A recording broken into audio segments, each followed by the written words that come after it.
Alright, hello everybody and welcome back to the channel. Welcome back, or goodbye, not sure. Wherever you're going. Okay, so we're continuing on. I am continuing to release videos no matter what. So this video here is, I don't know what to call this one. Oh, we're going to give the player rewards. Yes, we're going to give the player rewards. So let's go over that. So what we need next is a leaderboard and a leader stats script. So in your server script service, you're going to need a leader stats script. What I've done is I've connected it to a data store so it saves, right? So we just need to go local data store service, and then you need to name the data store, right? So this shootings is the quote-unquote variable that the server will search for when it needs information dealing with this game. That's how that works.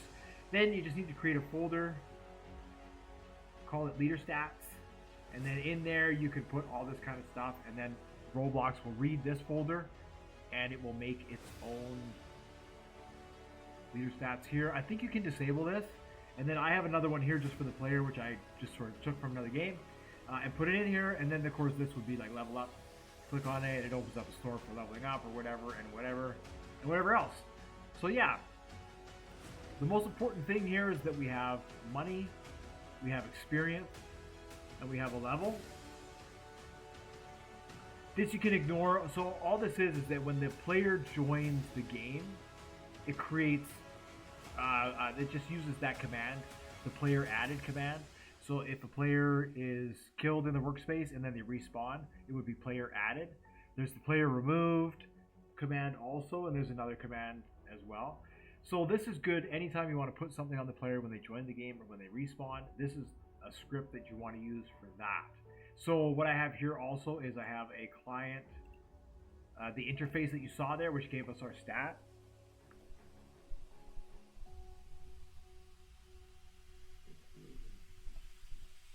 That's all that is. And then what we need to do is just make sure that you have a P call, which checks the data.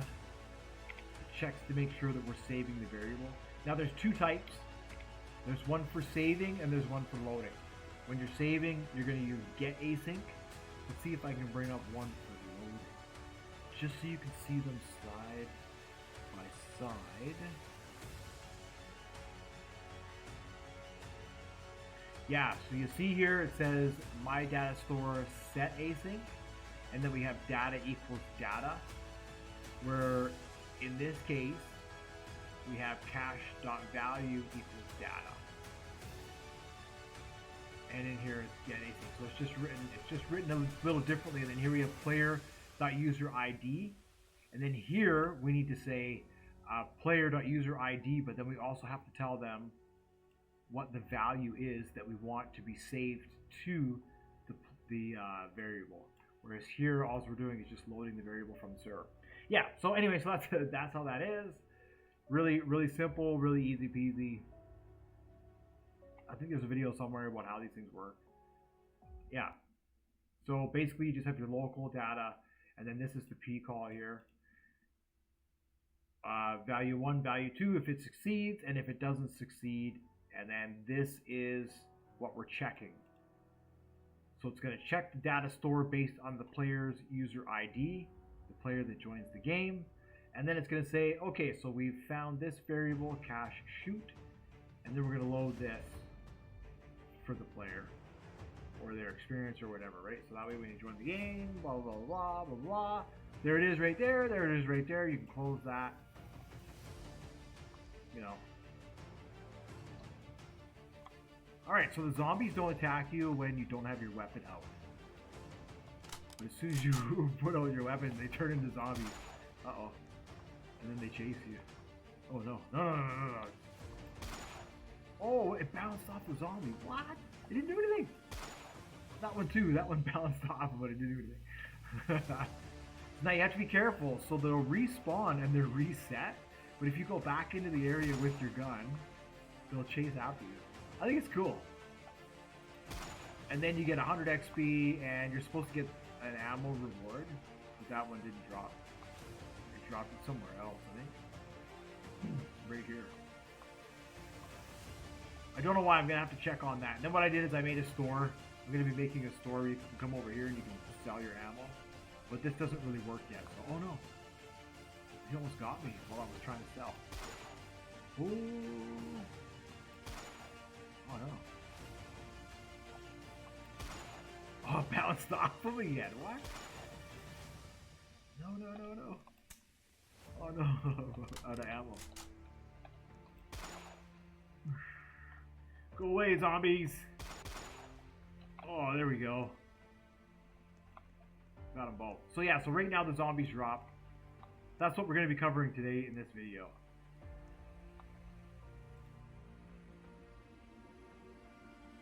So this part here is the little part from the last video that when we touch it, the bot chases us. And then what I did is I just added a second bot into the script.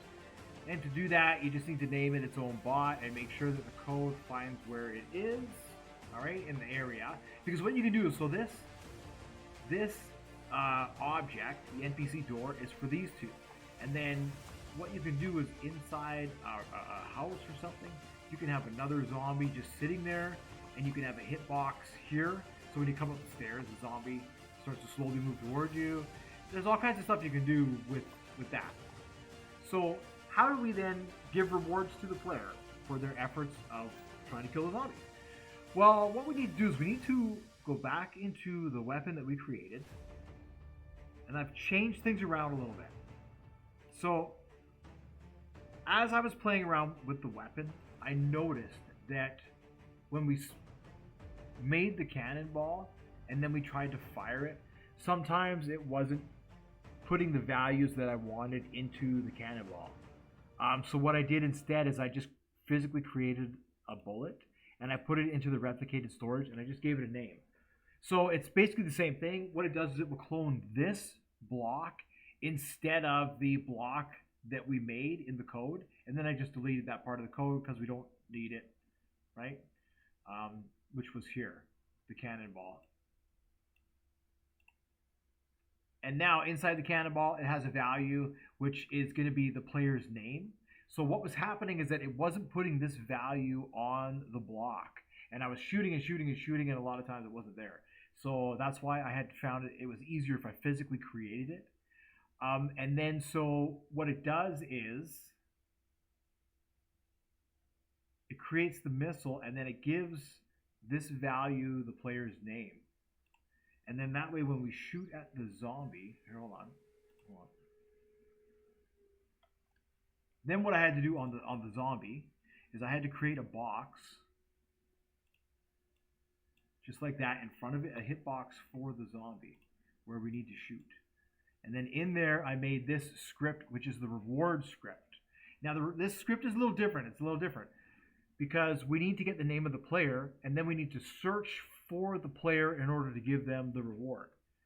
So what we need to do is,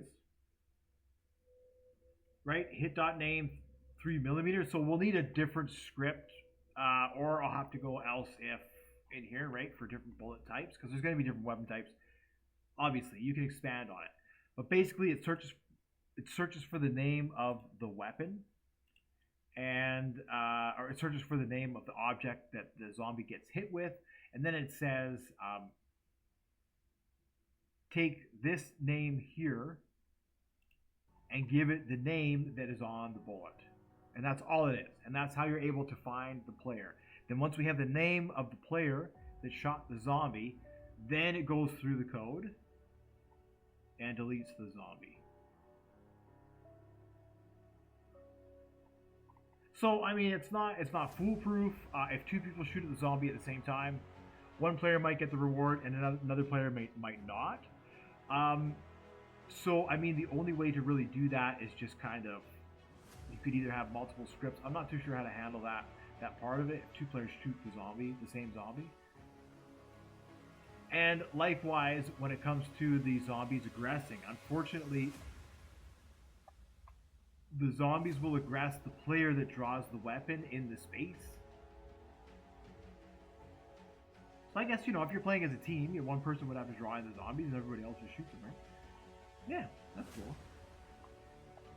So that's pretty much that. And then in the reward script, that's where you put in what rewards you're going to give to the player. So what we need to do is we need to say game.players, find first child, and then we need to say script.parent.name.value. And what is that? That's this value here.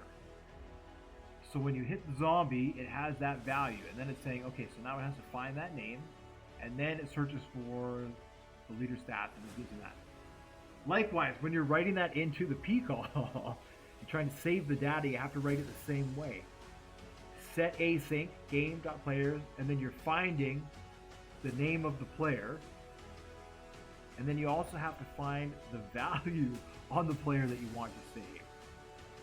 So I just kind of wanted to go over that, and just like I say, it's a video, so you can pause it and look at it just to see. Right, data equals my data store set async, so we're going to set the value, and the value is going to be this player, right? Game.players, whoever that is, .user ID. There's the value. And then this is the actual value that we want to save. Right? Otherwise, it gives you, and that's cool, and that's cool. And then you can save, then the player can save their money as they're progressing, they can save experience as they're progressing, and they can level up as they're progressing in the game. And those are all kinds of rewards that you can give to the player. And that's that. So in this type of setting, the reward goes to whoever shoots the player. Now you could set it up differently, so that way any player can shoot at the zombie and they could probably get a reward a little differently, I guess. I don't know, maybe we'll have to go through that. But this is how this one is, and I like it. So, I mean, other than that, there's not much to it. So what we do is we clone this bullet to the gun. Right, cannonball.clone, where it says that in the code, I've just changed that to the one in the replicated storage. And then what I've done is I've set the name of it to the value inside the block. So if I shoot it, hold on, let's see here. In replicated storage, let's go to hit things. So let's not remove it when it lands on the base plate, and I'll just shoot it just so we can see what I'm talking about. Oops.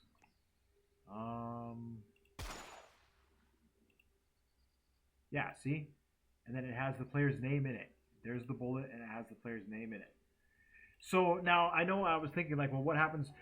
How do we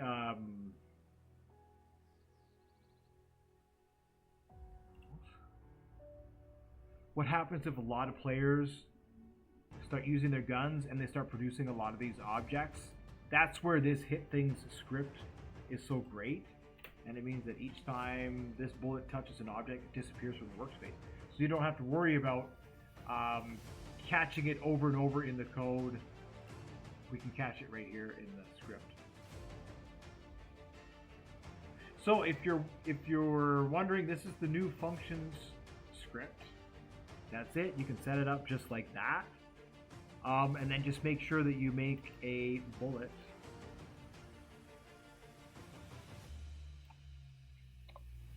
Right, that's all I did. It's just this tiny little bullet, that's all. No big deal. And then again, when on the object that you want the player to shoot at, make sure that you have a script like this, which is a reward script.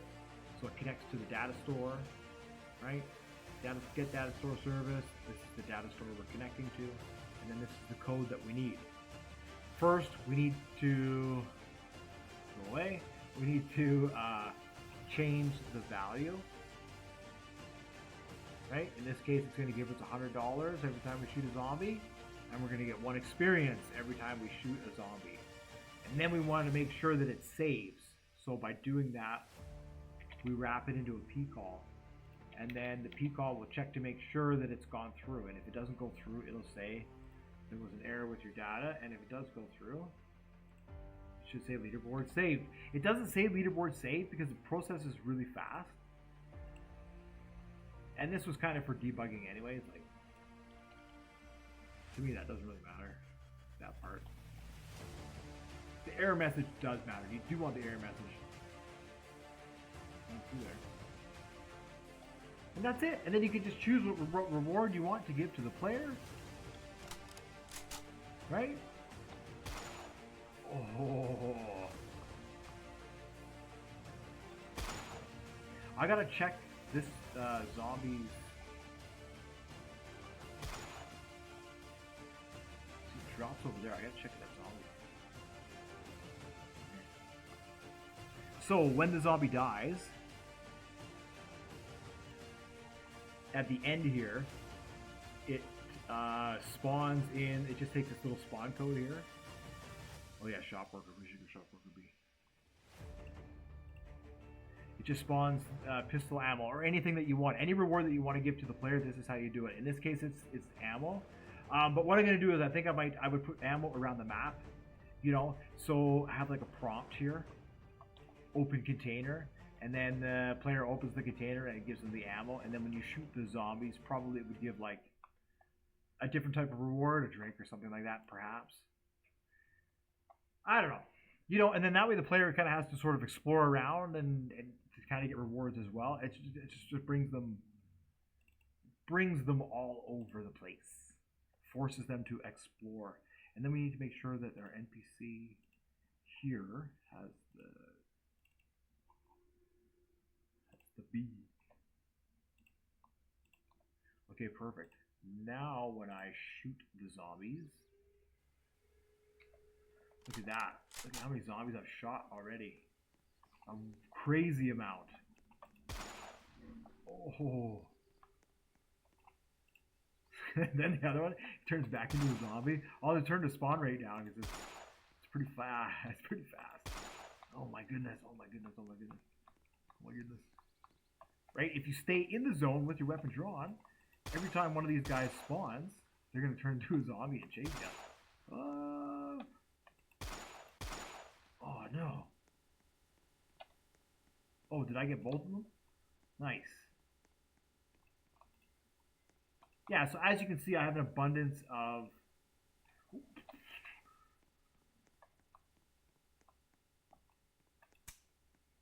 Oh, what's going on here? Shop worker B is not a valid member of folder.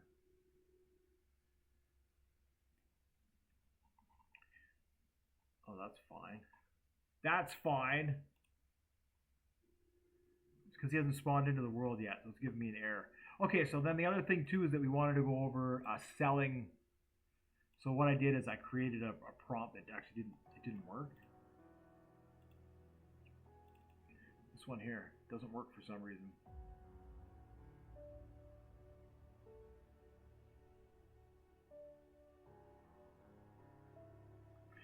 It's supposed to remove the pistol ammo. The first one that it finds, it should remove it. And then... But I should be able to do it multiple times, but I can't for some reason. Oof. Yeah! Got you. I think it's neat, you know.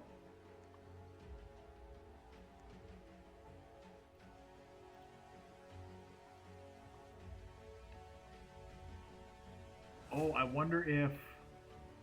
Yeah, see, it only buys one. And then that's it, and then it breaks.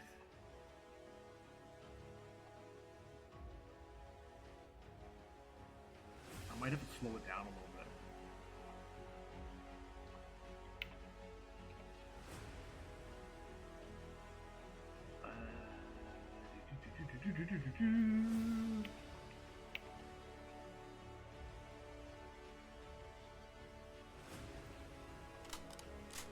Nice. Now, I was a little hesitant in, I mean, it's not the greatest combat system. I totally get that. But I like it. Look at that. We hit the block in the back. I think it's cool.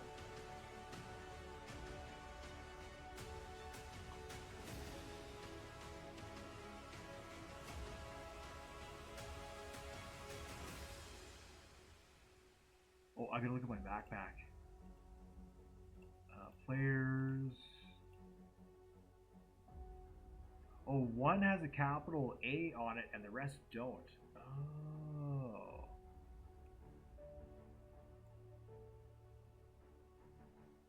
Oh. So which one is the... This one has a lowercase a. This one has a lowercase a.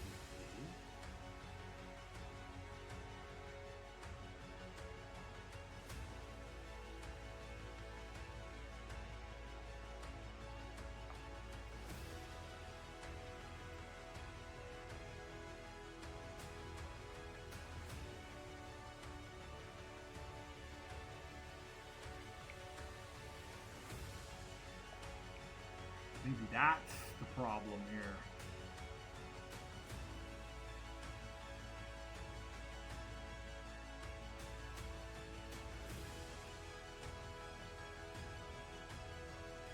The name. What's in a name?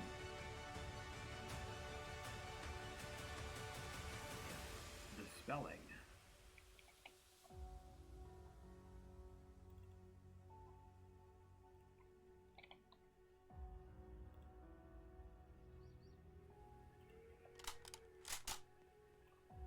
So what we have on us right now, oh, that'll be in the backpack. Pistol ammo, okay, and I think that's the kind that I can, I can sell. Oh. No, no. Oh. Yeah, there we go. Let's see the other zombie there. Like, I almost died. One zombie.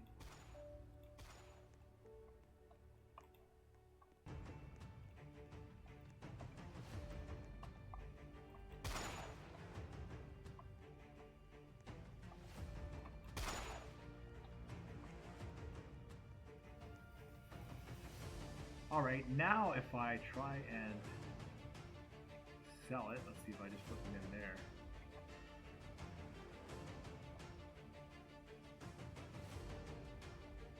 Is that giving me a double reward? I think it is.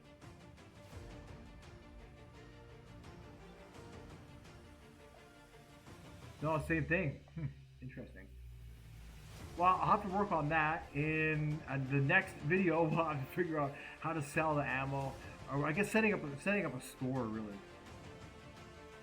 What is the...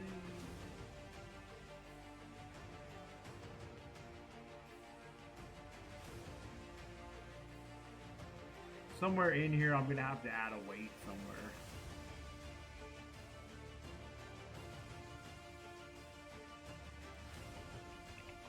We can try that. Because it removes it, it doesn't, that's nothing. It just removes it because we bought it, and that's all. And then,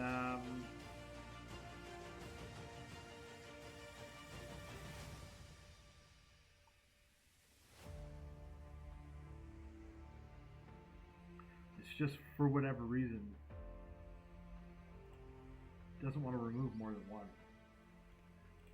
So what we'll have to do is I'll probably have to build a store with a button that searches the inventory, and then that way you can just select the number that you have and sell it that way instead of just activating a prompt with a script. That's all that is. Easy peasy. Oh, he left, yes.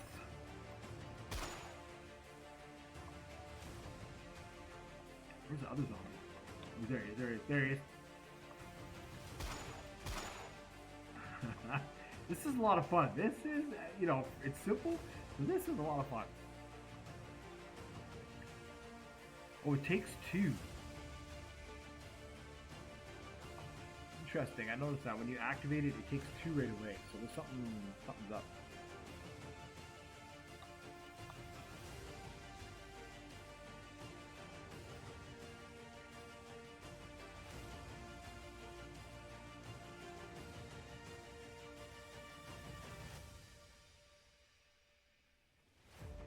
I guess I could make it so instead of the backpack, they're holding it. So when it's in the backpack, it's not on the player. It's in the backpack. And when you're holding it, when it's equipped, it's on the player. That might solve this problem. Yeah, that might solve this problem. All right, well, anyways, that's going to be the next one. This one, I just wanted to sort of go over giving rewards to the player. So let's just touch on that again and just go through that. So that way we know exactly what's going on. So what we needed to do was create a leaderboard script. We connect it to our data store. All right, when the player joins the game, we create a folder, we call it leader stats, and we say put it on the player, and then we're going to have integers that we can track. You can do whatever you want here. As you saw, you can add so many integers, but that's how we track the player as they interact with our games. Then if you want to add like an interface or anything like I have, you'll want to put that in this script. Just clones it, binds it, whatever it does. Okay, and then what you want to do is you want to check these numbers against what's saved on the server. And that's what we do here with these P calls, basically. They're just checks on data. So what it does is it says, this is the variable we want. And then what it's going to do, it's going to search the data store. It's going to get that value. And then it's going to say, did we successfully get the value or did we not? If they successfully got it, it'll have the value. If not, it won't. Sometimes it saves. It can have an error where it doesn't get the value, but the changed value is saved on the server. So again, that's latency, and there's other things in there, not necessarily you. If you're having trouble getting your data, it might not be you. And that's it. And then this one here is for the leaderboard, the cache. This one is for the experience. So anytime you add an integer to the player, you're going to want to add a check the integer function. Okay? Then what we needed to do was create a bullet that we're going to fire, and on there we needed to create a value that we will give the player's name to. And how do we do that? Well, in our pistol that we made, in our functions script, basically all I've done is I've cut out all the cannonball code. Remember, there were two parts of the code. There was the upper part and the bottom part. The bottom part remains, but the upper part has changed. The only thing that remains is where the cannonball is. That's the only variable that we need. Okay, so you can rewrite your script just like this if you're following along. I don't know. And yeah, and then what we do is down here, what's changed in the bottom is it clones it, sets the value on it to the player's name, and that's it. Those are the only two things that I changed out of all the code.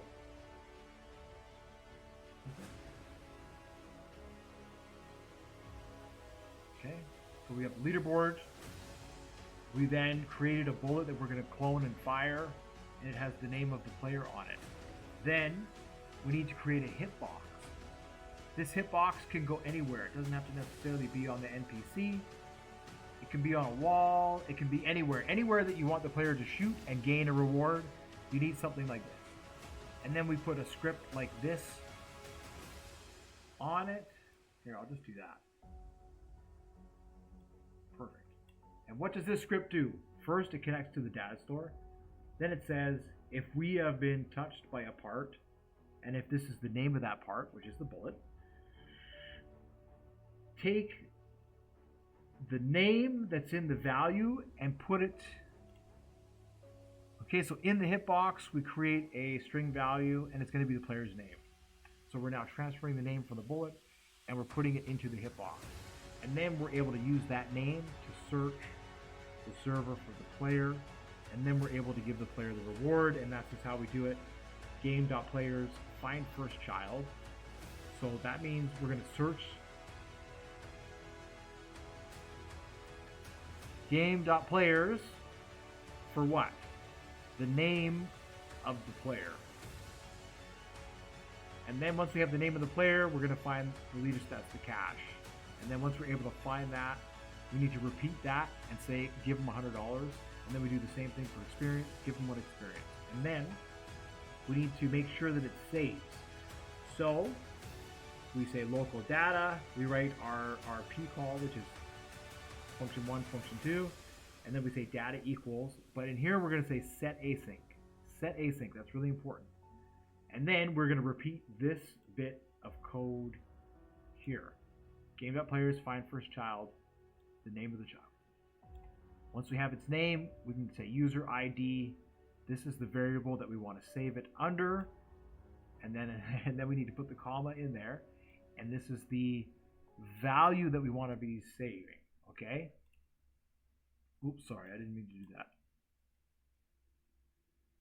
Game.players find first child, the player's name, .leaderstats.cache.value. Because in this case, we're saving the value that's changed. We're changing the value, and then we're saving it. We're changing the value, and then we're saving it. And then after that, if you want to give the player a reward of some kind, you just need a little bit of code like this, which says this is what we want the reward. Instead of bot, it should be reward. Reward, and then this here can be reward. Really simple like that. Oh, reward? No, there's a reward. Reward? No, reward. Okay, and then what we do is we take the position of where the zombie is in the workspace, and then we say, okay, put the reward there in the air so it drops on the ground. So it looks like the zombie disappeared and it drops something. Pretty cool, and then this is the name of it, and then you parent it, and that's it. That's it, that's all. Really. And then now we have something that looks like this. Oh, I didn't put it back to there. So you see the hitbox on the zombie? Right? Now we have something that looks like this. Eyes running towards me. And you shoot it. See? Perfect. Just like that.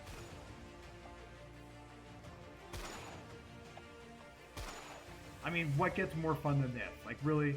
You're shooting zombies. That is a lot of fun. And they could be anything, and this is like what I was getting at, is that if you're making like an RPG or something like that, and you want the player to have to farm for experience, this is a great way of doing it. There we go. Now you got to farm zombies for experience. Once you have enough experience, maybe we build another area, a more advanced area with more zombies, stronger zombies, whatever, and you need to be a certain level to advance there. So I hope you've enjoyed the video so far.